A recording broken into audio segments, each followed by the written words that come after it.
잠언 3장 27절부터 35절 끝절 말씀까지입니다.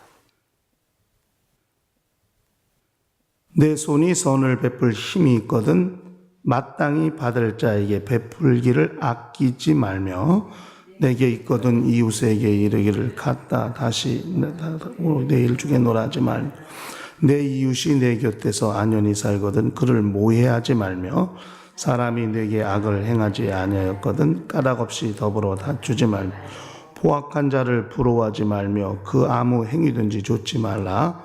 대저 패역한 자는 여호와께 미워하심을 입거니와 정직한 자에게는 그게 교통하심이 있으며 악인의 집에는 여호와의 저주가 있거니와 의인의 집에는 복이 있느니라. 진실로 그는 거만한 자를 비웃으시며 겸손한 자에게 은혜를 베푸시나니 지혜로운 자는 영광을 기업으로 받거니와 미련한 자의 현달함은 욕이 되느니라. 아멘. 우리 신앙생활은 하나님과의 관계와 이웃과의 관계 사이의 조화를 말하는 것입니다. 그러니까 신앙을 통해 하나님과의 관계가 잘 정립이 되고 삶을 통해서 이웃과의 관계가 잘 정립이 되어야 우리 신앙생활이 온전해질 수 있다고 할 수 있습니다.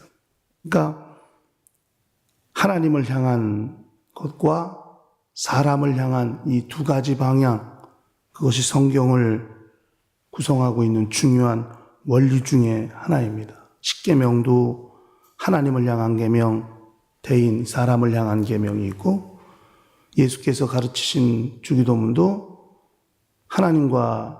하나님께 간구하는 내용, 그 다음에 사람을 위해 간구하는 내용으로 되어 있고 또 팔복도 그렇게 되어 있습니다. 1계명부터 4계명까지는 하나님과 나와의 관계를 1복부터 8복까지는 그 다음에 5복부터 8복까지는 사람과 관련된 이웃과 관련된 내용으로 되어 있습니다.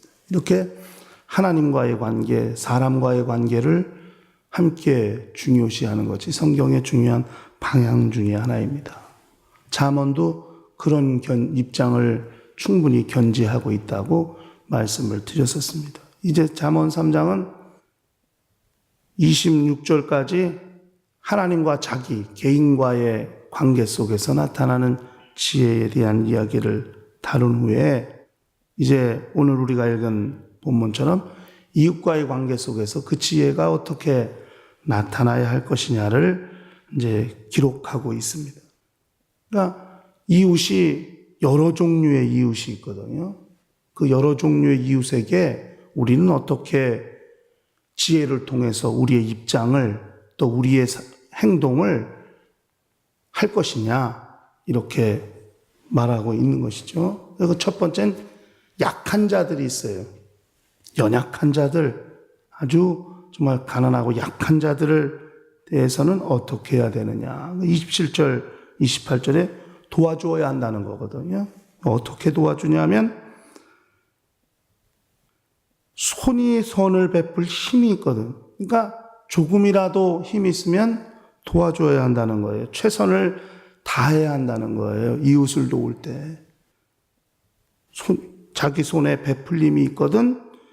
그렇게 마땅히 받을 자에게 베풀기를 아끼지 마라. 그러니까 최선을 다해서 도우라 하는 것이고요. 그 다음엔 또 자원하는 마음으로 도우라는 거예요. 그러니까 아끼지 마라는 거예요. 자원하는 마음으로 도우라 하는 것이고 그 다음에는 즉시 도와야 한다는 거예요. 그러니까 있으면서 내일 갔다가 내일 다시 오라 하지 말고 있으면 그 즉시 그렇게 도와주어야 한다 하는 거죠. 약한 자들에 대해서는 성경은 그렇게 돕는 것, 그들에겐 그렇게 도와주어야 하는 것, 이것이 하나님이 내게 공급하신 지혜를 세상 가운데 적용하는 방법이다. 이렇게 말씀하고 있습니다. 그 다음에 두 번째는 선한 이웃이 있다는 거예요. 그러니까 예를 들면 29절, 30절에 이웃이 내 곁에서 안연히 살거든 모해하지 말고 그 다음에 사람이 내게 악을 깨치지 아니하였거든 까닭 없이 더불어 다투지 마라. 그러니까 그렇게 좀 선한 사람들이 있다는 거예요. 그들하고는 모해하지 말고 다투지 마라 그랬어요. 모해라는 것은 상하게 하는 거거든요. 깨뜨리는 거예요. 그러니까 시기 질투. 그 사람이 안연히 사는 것 때문에 질투하거나 그래서 마치 못 먹는 감 찔러나 보듯 하듯 그렇게 그 사람을 상하게 하거나 그 사람의 환경을 깨트리는 일을 하지 말고 그 다음에 다투지 마라. 뒤흔들지 말라는 거예요. 선한 자들에게는 그렇게 성경은 말씀하고 있습니다. 그러니까 약한 자들은 돕고 선한 자들은 그렇게 화목하며 지낼 수 있으면 좋다. 그것이 하나님이 주신 지혜고 그 지혜를 이웃과 잘 나누고 사는 방법이다 하는 것입니다. 근데 세 번째는 악한 자들이 있거든요. 여기 보니까 31절에 가니까 포악한 자를 부러워하지 말며 그 아무 행위든지 좇지 마라고 그랬어요. 그러니까 악한 이웃이 옆에 있다면 부러워하지 말라는 거예요. 혹시 그들의 삶이 잘 되어 성공하는 것을 보거든 저들이 어떻게 이렇게 잘 살지? 어떻게 일이 잘 되지? 그것들을 부러워하지 말라는 거예요. 호기심을 갖지 말라는 거예요. 그것이 덫이 될 수 있습니다. 잘못하면 덫이 될 수 있다는 거예요. 여기 부러워하지 말. 이 부러워하다는 말이 무슨 뜻이냐니까 열심을 내다는 뜻입니다. 열광하다 이런 뜻입니다. 그러니까 그 사람은 잘 되는데 막 그 사람을 부러워하는 거 막 열심을 내는 거예요. 그 사람이 잘 나가니까 막 그것에 대해서 열광하는 거예요. 이렇게 마음을 뺏기지 말라 하는 것입니다. 그래서 잠언 4장에 가니까 지킬 만한 것보다 마음을 지키라고 그랬죠. 생명의 근원이 여기서 난다 하고 성경에 말씀했어요. 그러므로 그들이 잘 된다 할지라도 마음이 요동하지 말라는 거예요. 근데 우리가 그렇지 않잖아요. 세상에 살다 보면 세상에 예수 믿지 아니하고 그런 사람들, 잘 되는 사람들을 우리가 부러워하기도 하는 게 현실일 수도 있습니다. 그러나 성경은 그렇게 말하고 있어요. 악한 자들의 잘 되는 것을 부러워하지 마라. 그 다음에 좇지 말라고 말씀했죠. 그 아무 행위든지 좇지 말라 하는 거예요.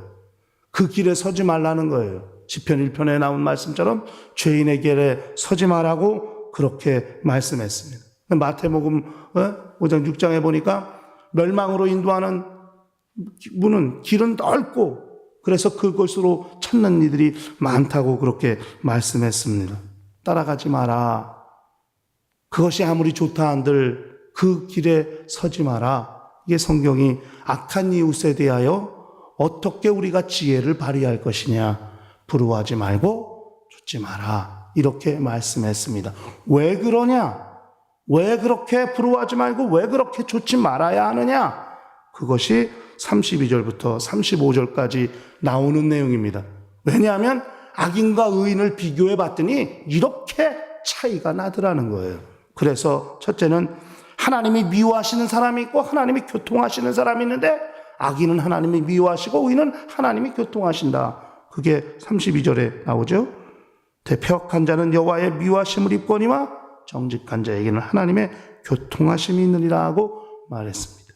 그 다음에 두 번째는 저주와 복이 있는 거죠. 악인의 집에는 저주가 있고 의인의 집에는 복이 있고 거만한 자에게는 하나님이 비웃으시나 겸손한 자에게는 은혜를 베푸시기 때문에 그리고 마지막으로 지혜로운 자는 영광을 기업으로 받으나 미련한 자의 현달함은 욕이 되기 때문에 결과가 다르고 하나님이 대하시는 방법 자체가 전혀 다르기 때문에 악인의 길은 좇지 마라.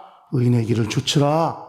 악인의 길을 부러워하지 말고 그 길을 좇지 마라. 이렇게 성경은 말씀했습니다. 그러나 약한 자들은 최선을 다해 돕고 즉시 돕고 그 다음에 인색하지 말고 선한 자들과는 화목하며 지내라. 이렇게 성경은 이야기한 이것이 세상 가운데 사는 방법이고 지혜가 될 수 있다고 성경은 그렇게 말씀했습니다. 우리가 하나님과의 관계를 성공한 자들이라면 이 세상 어차피 육체가 있는 날 동안 이 세상을 살아야 할 텐데 이 세상을 살 때 어떻게 살 것이냐 그 방법을 성경은 말씀하고 있어요. 결국 우리는 사람은 사회적 동물인지라 사람과 사람과의 관계 속에서 살 수밖에 없을진데 그런 사람들의 성향이 다 다른데 약한 자들은 돕는 입장을 선한 자들은 화목하고 지내는 입장을 악한 자는 절대 부러워하거나 좇지 않는 그런 입장을 취함으로써 하나님이 주신 지혜를 세상에 사는 날 동안 잘 활용하고 적용할 수 있도록